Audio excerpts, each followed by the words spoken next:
প্রধানমন্ত্রী নরেন্দ্র মোদী এবং মার্কিন প্রেসিডেন্ট ডোনাল্ড ট্রাম্পের সঙ্গে যে বন্ধুত্ব, এটা বেশ পুরনো এবং দুজনের যে ব্যক্তিগত সম্পর্ক, সেই সম্পর্কের ভিত্তিতে ডোনাল্ড ট্রাম্প তার যে ব্যক্তিগত লিঙ্কে সেটা ব্যবহার করে নির্বাচনের সময়, অর্থাৎ নরেন্দ্র মোদীর নির্বাচনের সময় তিনি ব্যক্তিগতভাবে যতটা সম্ভব তার যে আমেরিকান লবিস্ট গ্রুপ রয়েছে তাদের মাধ্যমে সাহায্য সহযোগিতা করেছেন। একইভাবে ডোনাল্ড ট্রাম্পের নির্বাচনের সময় নরেন্দ্র মোদী তার যত কানেক্টিভিটি রয়েছে অর্থনৈতিকভাবে, অন্যান্য যে লজিস্টিক সাপোর্টগুলো রয়েছে, এগুলো দিয়ে তিনি মিস্টার ডোনাল্ড ট্রাম্পকে সাহায্য এবং সহযোগিতা করেছেন। এবং পরবর্তীতে যখন ডোনাল্ড ট্রাম্প শপথ নিলেন, নরেন্দ্র মোদী ওয়াশিংটনে ছুটে গিয়েছিলেন তার বন্ধুর সঙ্গে দেখা করার জন্যে, এবং দুই বন্ধুর সম্মেলনে একটা নতুন ভারতবর্ষ, এরকম স্বপ্ন যারা দেখেছিলেন তাদের সকলের মুখে এখন রীতিমতো চুনকালি পড়েছে। বাংলাদেশের যে বিষয়টি জনাব ডোনাল্ড ট্রাম্প তিনি নরেন্দ্র মোদীর উপর ছেড়ে দিয়েছিলেন, ওই সময়ের যে আলাপ আলোচনায় তিনি সেটা বলেছিলেন। তখন অনেকেই ভয় পেয়ে গিয়েছিলেন যে শেখ হাসিনার বিষয়ে নরেন্দ্র মোদী যদি কোনো ঝুঁকি নেন বা কোনো মারাত্মক কোনো সিদ্ধান্ত নেন, সেক্ষেত্রে মিস্টার ডোনাল্ড ট্রাম্পের প্রশাসন আর বাধা দেবে না। অথবা বাংলাদেশের ব্যাপারে আমেরিকার যে পলিসি, দিল্লির মাধ্যমে সরাসরি যেটা জো বাইডেন জমানাতে হয়েছিল, সেটা হয়তো আগামীতে আরও এভাবে চলবে না। তো এরকম বাংলাদেশ, ভারত, পাকিস্তান, আফগানিস্তানের যে সম্পর্ক, রাজনৈতিক সম্পর্ক এবং এখানে মার্কিন যে স্বার্থ, এই পুরো প্রক্রিয়াটি ডোনাল্ড ট্রাম্পের ক্ষমতা গ্রহণ করার পর এটি উল্টে গেছে। উল্টে যাওয়ার প্রথম কারণ হলো ইউক্রেন যুদ্ধ। তো এই ইউক্রেন যুদ্ধের আগে অপ্রত্যাশিতভাবে ডোনাল্ড ট্রাম্পের উপর একটা প্রেশার আসে, সেটা হলো মধ্যপ্রাচ্যে ইসরায়েল এবং ইরানের যুদ্ধ, সেটি বন্ধ হয়ে যায় এবং সেখানে তিনি গুরুত্বপূর্ণ ভূমিকা পালন করেন।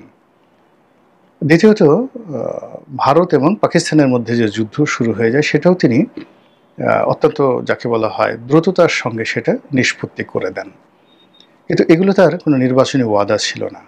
তার নির্বাচনী ওয়াদা ছিল ইউক্রেন যুদ্ধ বন্ধ করা, এবং তিনি বলেছিলেন যে আমি ক্ষমতা আসার সঙ্গে সঙ্গে এই যুদ্ধ বন্ধ হয়ে যাবে।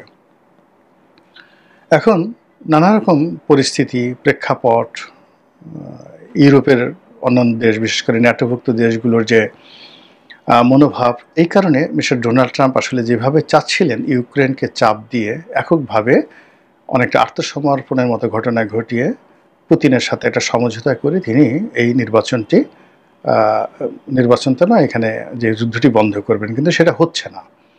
এবং আপনারা সবাই জানেন যে ইউক্রেনের প্রেসিডেন্ট জেলেনস্কি তিনি যখন হোয়াইট হাউসে গিয়েছিলেন, সেখানে নজিরবিহীনভাবে তাদের মধ্যে তর্ক বিতর্ক, রীতিমতো ঝগড়াঝাটি হয়েছে এবং সেখান থেকে তিনি বলতে গেলে না খেয়ে অপমানিত হয়ে চলে এসেছেন জেলেনস্কি, এবং এই ঘটনা ইউরোপে রীতিমতো আগুন ধরিয়ে দেয়।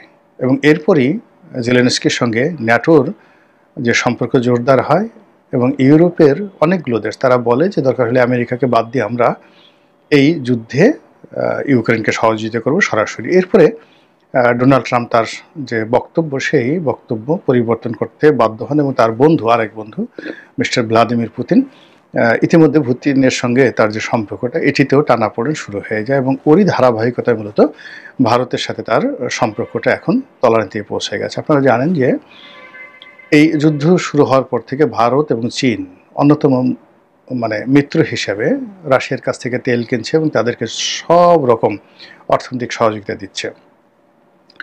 তো চীনকে মার্কিন প্রশাসন নানা রকম শাস্তি দিচ্ছে, কিন্তু ভারতকে ওইভাবে আসলে বাইডেন প্রশাসন দেয়নি। কিন্তু ডোনাল্ড ট্রাম্প চেয়েছিলেন যে তার বন্ধু নরেন্দ্র মোদী তার হাতকে শক্তিশালী করার জন্য অন্তত ইউক্রেন থেকে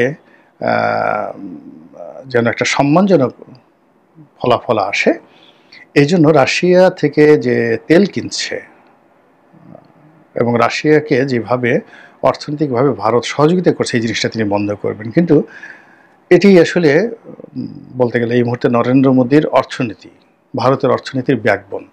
রাশিয়ার তেল এবং রাশিয়ার সঙ্গে যে তাদের ব্যবসা বাণিজ্য রয়েছে, এটা এখন ভারতের অর্থনীতির একটা মেরুদণ্ড হয়ে গেছে। এমনকি যদি আমেরিকার সঙ্গে তাদের সমস্ত ব্যবসা বাণিজ্য বন্ধ হয়ে যায়, তারপরেও মূলত রাশিয়ার তেলের ব্যবসা করে তারা যে লাভ করতে পারবে, এটি দেশের সামগ্রিক ইকোনমি পরিবর্তন ঘটিয়ে ফেলবে। তো কাজেই এখানে নরেন্দ্র মোদী ইচ্ছা করলেও পারছেন না, এবং এটা নিয়ে ডোনাল্ড ট্রাম্পের সঙ্গে তার সম্পর্ক এমন তলানিতে পৌঁছে গেছে যে নজিরবিহীনভাবে ডোনাল্ড ট্রাম্প ভারতের উপর যে সকল শুল্ক ছিল 25%, সেটিকে বাড়িয়ে 100% করেছেন, এবং কিছু কিছু প্রোডাক্টে এটাই 150%, বিশেষ করে ফার্মাসিউটিক্যালস আইটেমে 150% শুল্ক আরোপ করার হুমকি দিয়েছেন। এবং এটা মোকাবেলা করার জন্য সঙ্গত কারণেই ভারত পাকিস্তানের সাথে কূটনীতি শুরু করেছে। চীনে নজিরবিহীনভাবে তারা ভ্রমণ করার জন্য, অর্থাৎ নরেন্দ্র মোদী চীন ভ্রমণের জন্য প্রস্তুতি নিচ্ছেন, এবং এটা মোটামুটি ফাইনাল হয়ে গেছে। আর তিনি ইতিমধ্যে রাশিয়া ভ্রমণ করেছেন, এবং রাশিয়ার প্রেসিডেন্ট ভ্লাদিমির পুতিন খুব দ্রুত এখানে ভারতে আসবেন। ফলে কি হচ্ছে, আমরা পাক ভারত উপমহাদেশে, বিশেষ করে আমাদের বাংলাদেশে রাজনীতির যে হিসাব কষেছিলাম, ডোনাল্ড ট্রাম্প নরেন্দ্র মোদীর বন্ধুত্ব এবং মার্কিন যুক্তরাষ্ট্র, ভারত এবং বাংলাদেশের যে সম্পর্ককে কেন্দ্র করে এখানে যা কিছু কল্পনা করছিলাম, এখন এই প্রেক্ষাপটে সম্পূর্ণ উল্টে গেল।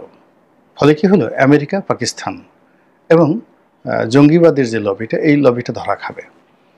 অন্যদিকে যেটা হচ্ছে সেটা হলো যে রাশিয়া, ভারত, বাংলাদেশ, আওয়ামী লীগ, শেখ হাসিনা, এই জিনিসগুলো সামনে চলে আসবে, এবং এরকম যদি ঘটনা ঘটে তাহলে সবচেয়ে বেশি ক্ষতির মধ্যে পড়বে জনাব তারেক রহমান। এর কারণ হলো যে এতদিন ভারত যা কিছু করেছে, সে আমেরিকাকে কগনিজেন্সে রেখেছে, আমেরিকাকে খেপাতে চায়নি, এবং বাংলাদেশে আমেরিকার যে স্বার্থ, অর্থাৎ নিজেদের ভারতের যে স্বার্থ, সেই স্বার্থের পাশাপাশি আমেরিকার স্বার্থ যেন ক্ষুণ্ণ না হয়, এই জন্য তারা কিছু কিছু দরজা খোলা রেখেছে, এবং যেখানে তাদের সঙ্গে তাদের মতবিরোধ হয়েছে সেখানে তারা আলোচনা করেছে। আপনি প্রায় দেখবেন যে সেই 2014 সন থেকে আমাদের দেশের যে গুরুত্বপূর্ণ বৈঠকগুলো মার্কিন রাষ্ট্রদূতরা করেছেন, সেগুলো দিল্লিতে হয়েছে। সেটা ড্যান ডাব্লিউ মজিনা থেকে শুরু করে মার্শাল বার্নিকাট বুম, এবং সর্বশেষ পিটার ডিহাস, এবং এখন যিনি রয়েছেন তিনি সারা কুক নয়, এখন যিনি আছেন সারা কুক হলো ব্রিটিশ রাষ্ট্রদূত আর কি।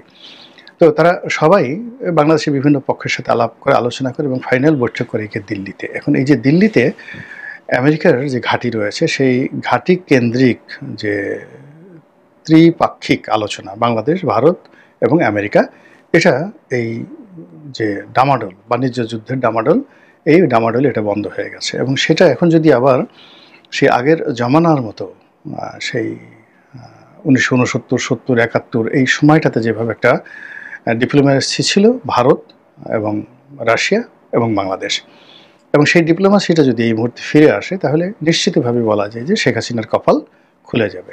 আর অন্যদিকে যদি এটি প্রবল হতে থাকে, তাহলে জনাব তারেক রহমান সবচেয়ে বিপদ এবং বিপত্তির মধ্যে তিনি পড়ে যাবেন। এর কারণ হলো তার এই মুহূর্তে যে শক্তিমত্তা, সেই শক্তিমত্তার এক নম্বর উৎস হলো জনপ্রিয়তা এবং জনগণ।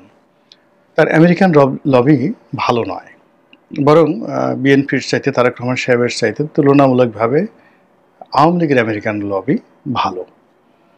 তাদের আমেরিকান লবি বলতে এখানকার রাষ্ট্রদূতের সাথে মাঝে মধ্যে সম্পর্ক, বৈঠক, কিন্তু ওয়াইডার রেঞ্জে আমেরিকার যে ডিপ স্টেট পলিসি রয়েছে, কিংবা আমেরিকান স্টেট ডিপার্টমেন্ট রয়েছে, কংগ্রেস রয়েছে, আমেরিকান ডিপার্টমেন্ট অফ জাস্টিস রয়েছে, তাদের সিনেট হাউস রয়েছে, কংগ্রেস রয়েছে, এই সমস্ত জায়গাতে বিএনপির লবিস্ট হিসাবে কাজ করার মতো আমি আসলে কাউকে দেখিনি। এখানে ওই যে হোয়াইট হাউসের প্রেস উইংসে গিয়ে সেখানে বৈঠকে উপস্থিত হওয়া বা মিটিং করা, এটা সত্যিকার অর্থে মার্কিন যুক্তরাষ্ট্রের যে কূটনীতি, সেই কূটনীতির সঙ্গে এই ধরনের প্রেস কনফারেন্স এবং সেখানে প্রশ্ন করা, এটা নিতান্ত একটা হাস্যকর বিষয়। কিন্তু সত্যিকার অর্থে যে লবিং যদি করতে হয় আপনাকে মার্কিন যুক্তরাষ্ট্রে, ওখানে ঢোকার মতো, ওখানে ভিতরে যাওয়ার মতো একমাত্র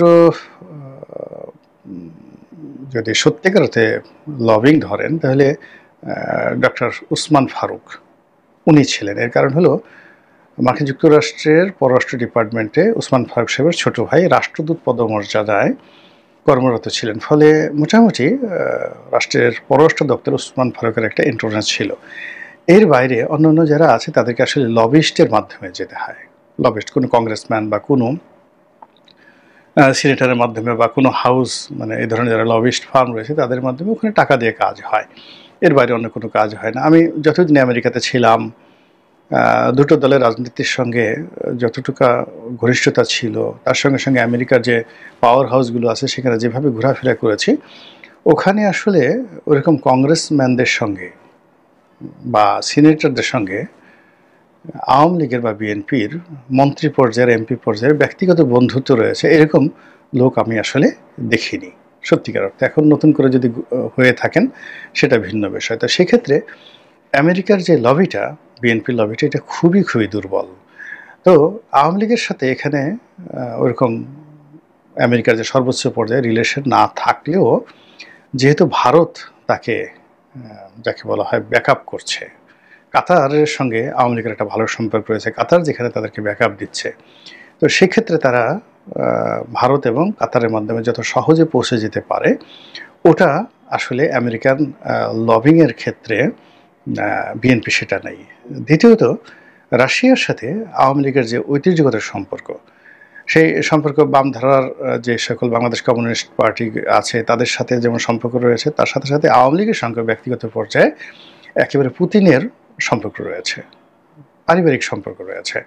তো কাজেই এক্ষেত্রে যদি এই নতুন রাজনীতির মেরু করানো হয় এবং আমেরিকা এবং ভারতের যদি